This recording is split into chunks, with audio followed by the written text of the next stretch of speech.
परम पूज्य महर्षि महेश योगी उपदेशामृत प्रवाह। भारत का जो ये अधिकार है कि हम अपने परिवार में सबको स्वस्थ रखेंगे, सुखी रखेंगे, आनंद भरा रखेंगे, तो ऐसे देश के ज्ञान में उगे हुए लोग जयचंद बन के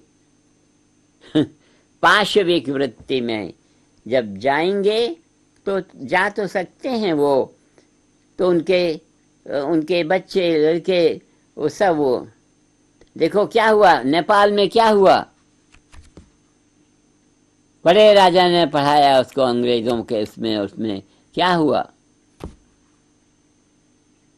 जहां मातृदेवो भव है, पितृदेवो भव है, धनी लोग अपने लड़कों को अमेरिका और इंग्लैंड पढ़ा के अपनी हत्या कराने के लिए उनको ले आते हैं।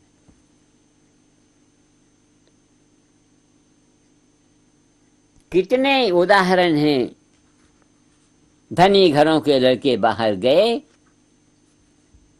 सब खराब हो गए।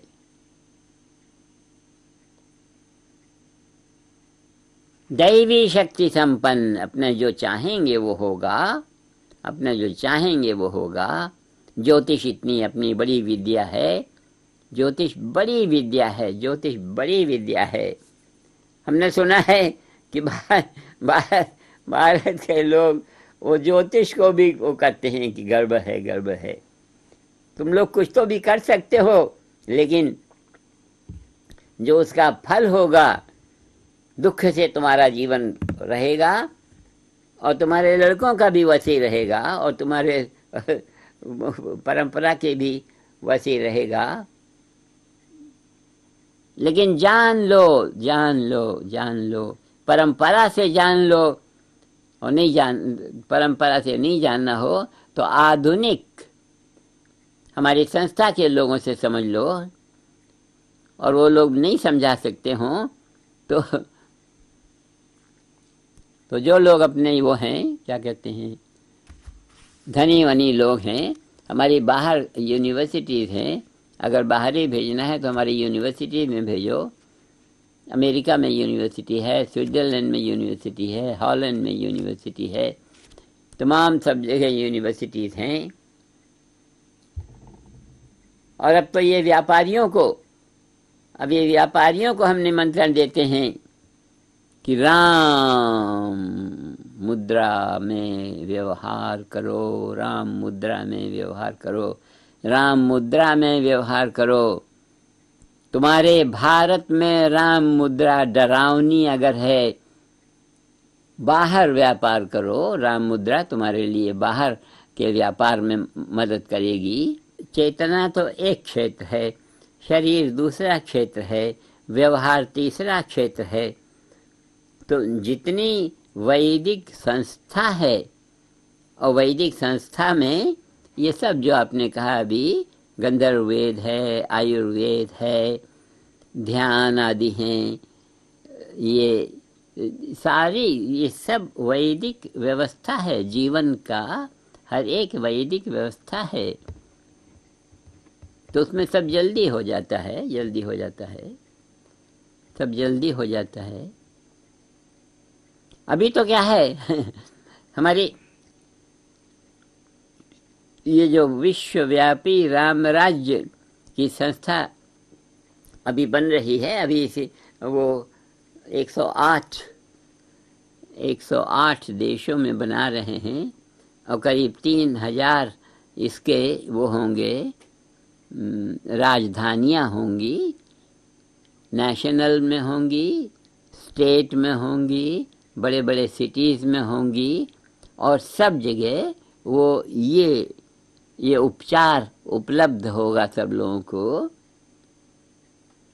जीवन की पूर्णता के लिए, पूर्ण ज्ञान और पूर्ण क्रिया शक्ति के लिए ये सब चीज़ें, आहार विहार की शुद्धता और आयुर्वेद की तो बहुत अच्छी चीज़ है, लेकिन हिंदुस्तान की आयुर्वेद की ये क्या कहते हैं, यूनिवर्सिटीज में आयु छिन्न भिन्न होके रह गई है, वेद नहीं है। देखो भारत के लेखक को समझ लो, भारत के, और यही विदेशियों का अभिशाप है, विदेशियों का अभिशाप है कि वेद नहीं रह गया। आयुर्वेद में वेद नहीं है।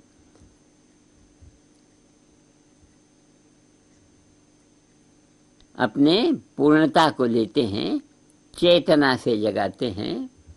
वो ऐसा होता है जैसे माली है ना, माली जानता है कि पत्ते अब वो गड़बड़ होने लगे या डाली कमज़ोर होने लगी या फल अच्छे नहीं आ रहे, वो तो रस से सारे वृक्ष को हरा भरा करता है, रस से हरा भरा करता है। ठीक इसी प्रकार वेद से, ज्ञान से, आत्मा से पूरा जीवन खिलता है, पूरा जीवन हरा भरा होता है, पूरा जीवन हरा भरा होता है। अब ये बहुत दिनों से विदेशी राज्य होने से वो सब गड़बड़ हो गया है।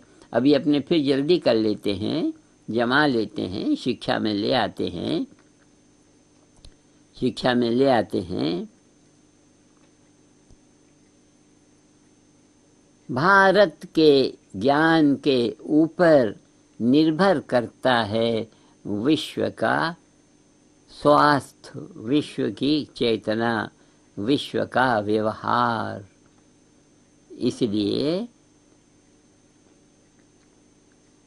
अपने लिए, अपने परिवार के लिए, अपने लड़कों को और अपने खुद को कितने ब्राह्मण लोग हैं जो त्रिकाल संध्या वंदन करते हैं, जो अंग्रेजों के टाइम में मध्याह्न ऑफिस लगते हैं 10 बजे से लेके 4 बजे तक, उनको मध्याह्न का पता भी नहीं होता। जब अंग्रेजों का राज्य था तब तो मजदूरों का राज्य था। मजदूरों की गुलामी के लिए सवेरे से आओ, शाम तक रहो हमारे यहाँ। लेकिन अब तो अगर भारतीयों का राज्य है, अगर भारतीयों का राज्य है, अगर भारतीयों का राज्य है, तो दोपहर में संध्या वंदन का टाइम देते हैं। ऑफिसेज में या फैक्ट्रीज में या स्कूलों में बच्चों को टाइम देते हो आधे घंटे 1 घंटे का? नहीं देते तो देना शुरू करो, नहीं देते तो देना शुरू करो। ईसाइयों की तरफ से तुम्हारा बड़ा विरोध होगा, लेकिन अपना धर्म बच जाएगा। संध्या वंदन का महत्व इतना ज्यादा होता है। त्रिकाल संध्या वंदन, त्रिकाल संध्या वंदन, त्रिकाल संध्या वंदन।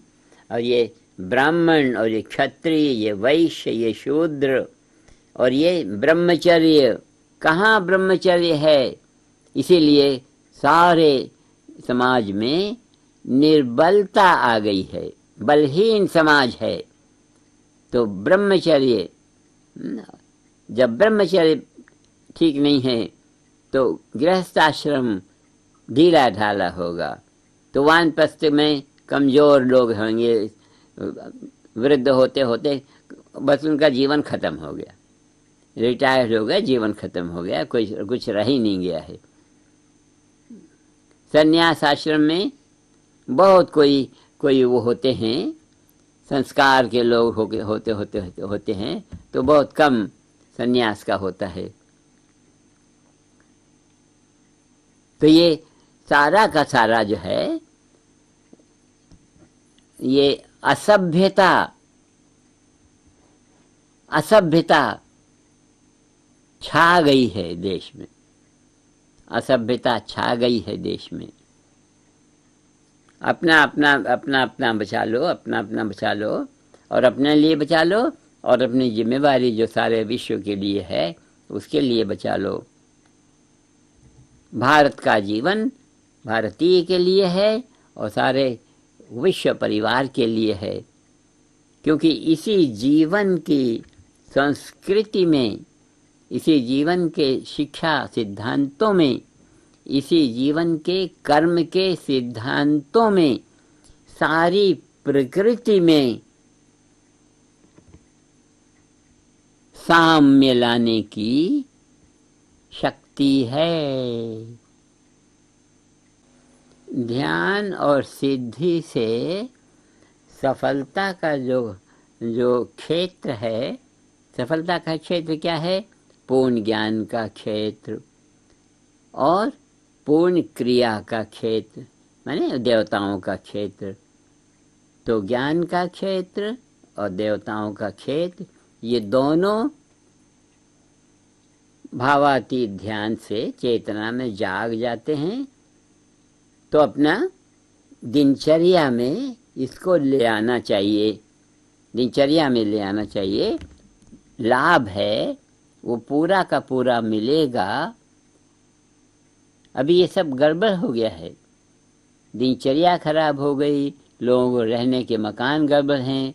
गड़बड़ मकान में, जो मकान वास्तु के नहीं हैं, उनमें जो लोग रहेंगे तो बराबर वो आपस में लड़ते रहेंगे या बीमार रहेंगे। इसीलिए वास्तु के मकानों में रहना बहुत ज़रूरी है, बहुत ज़रूरी है। और ये यज्ञ आदि होते हैं, अपने अनुष्ठान आदि करते हैं, तो वो वास्तु के मकानों में रह के करेंगे। ये 200-300 वर्षों से ये विदेशियों के राज्य में रहने से वो सब गड़बड़ हो गया है, सब गड़बड़ हो गया है। ये गांव के नाम भी गड़बड़ हो गए हैं। आदमियों के कुटुंब के नाम तो राम और कृष्ण और ये इनके देवताओं के नाम पर हैं, लेकिन ये गांव के नाम बड़े अजीब हो गए हैं, बहुत अजीब हो गए। तो ये कई 100 वर्षों से विदेशियों का राज्य, और अभी देख रहे हैं कि फिर भी वो वर्षों से विदेशियों का राज्य।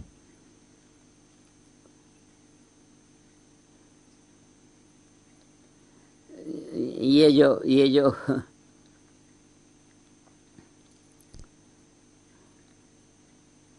कोई भी आदमी जिसको कोई भी वो नहीं हो, कोई ज्ञान व्यान नहीं हो, पैसा वैसा दे के कंबल नंबल बांट के करके लोगों से वो ले, क्या कहते हैं उसको, वोट ले और अपना वो करने लग जाए। बहुत गंदी हालत है। तो अपना बचा लो, अपना बचा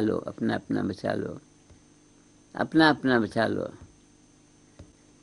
देश में ज्ञान का और दैवी शक्ति का बेस बनेगा, वो एक अपना आधार होगा, और फिर हमेशा के लिए, भावी पीढ़ियों के लिए एक उज्जवल क्षेत्र मिलेगा रहने के लिए लोगों को।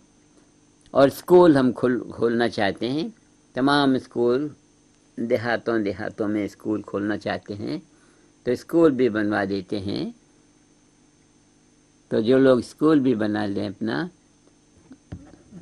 और लड़कों को आत्मपरक शिक्षा देते हैं। आत्मपरक माने वेद परक,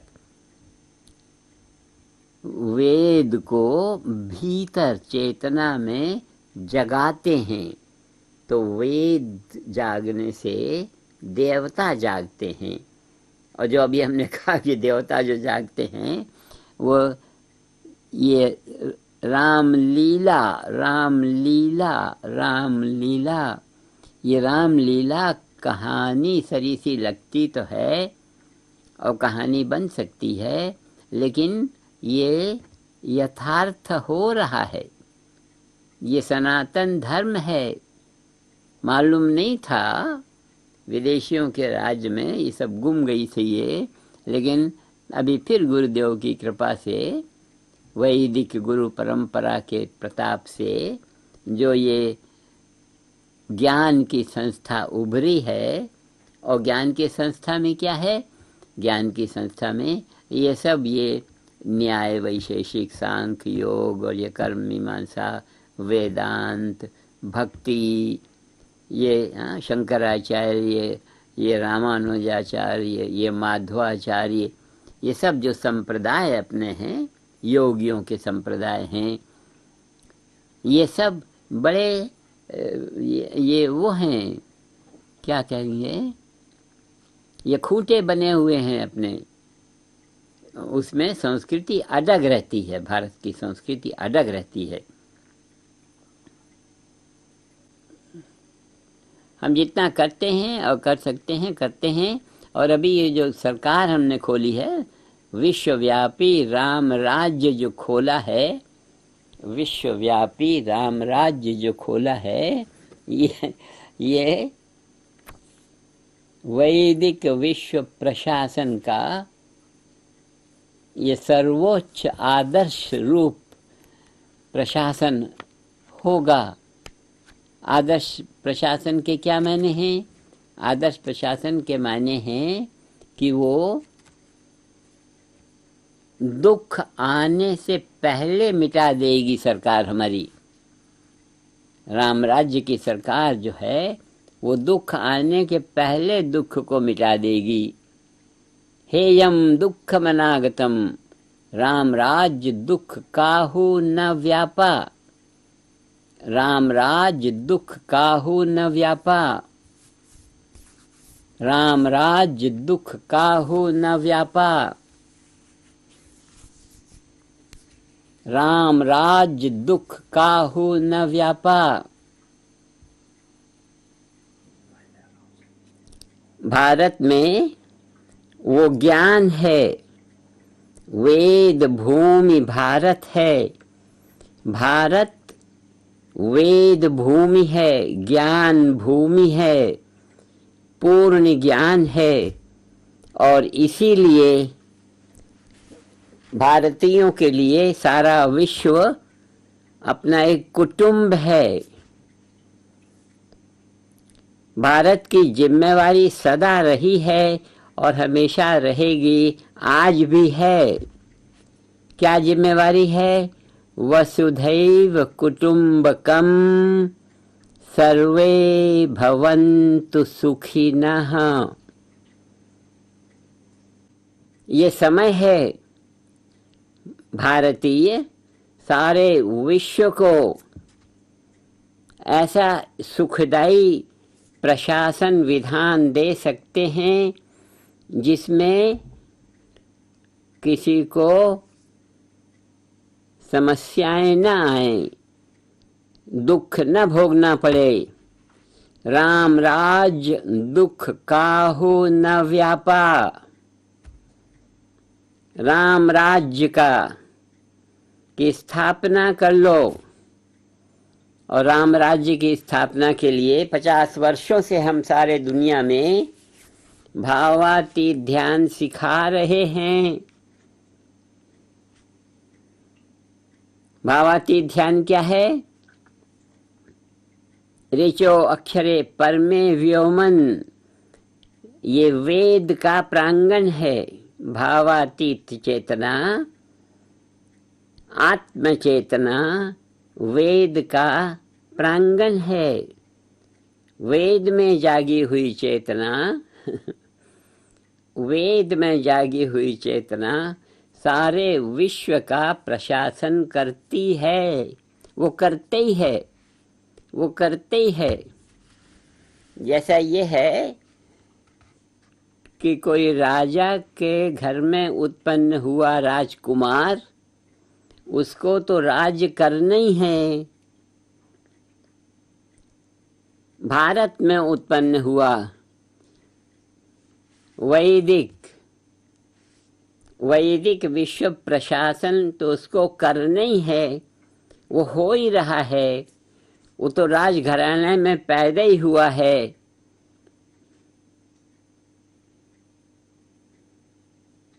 ये वेद के संबंध में ये विदेशियों का राज्य हुआ बहुत दिन से, कई शताब्दियों से वो गड़बड़ हो गया। तो जब से चेते तब से सही, अगर चेत जाते हो दैवी शक्ति का उभार ले आओ। वैदिक अभी भी वैदिक है भारत में, अभी भी वैदिक है भारत में, अभी भी वैदिक भारत है। देवताओं का साम्राज्य है, भीतर से देवता देखते हैं, देवता देखते हैं।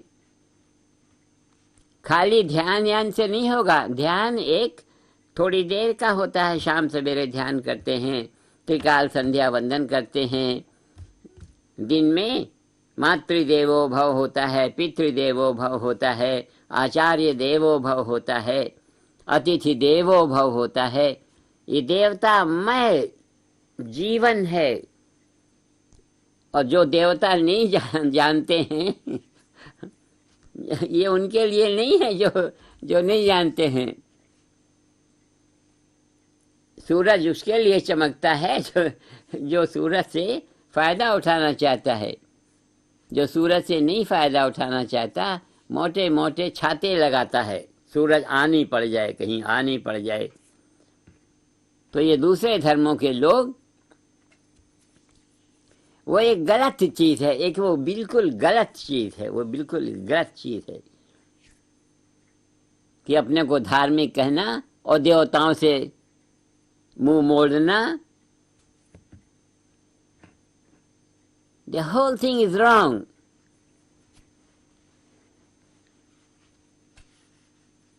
ये अंग्रेजों के जमाने में, मुस्लिम राज्य में, अंग्रेजों के राज्य में, ये पूर्ण शासन विधान जो राम राज्य है,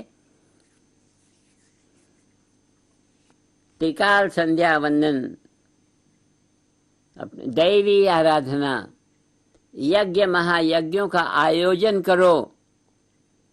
यज्ञ महायज्ञों का आयोजन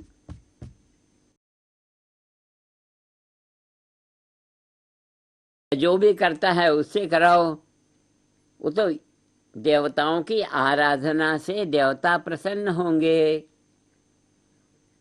भगवान शंकर के संबंध में कितनी कहानियां हैं। जो भक्तों ने चाहा वो भगवान ने किया,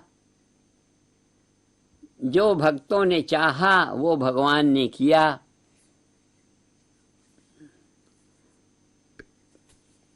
लेकिन भारत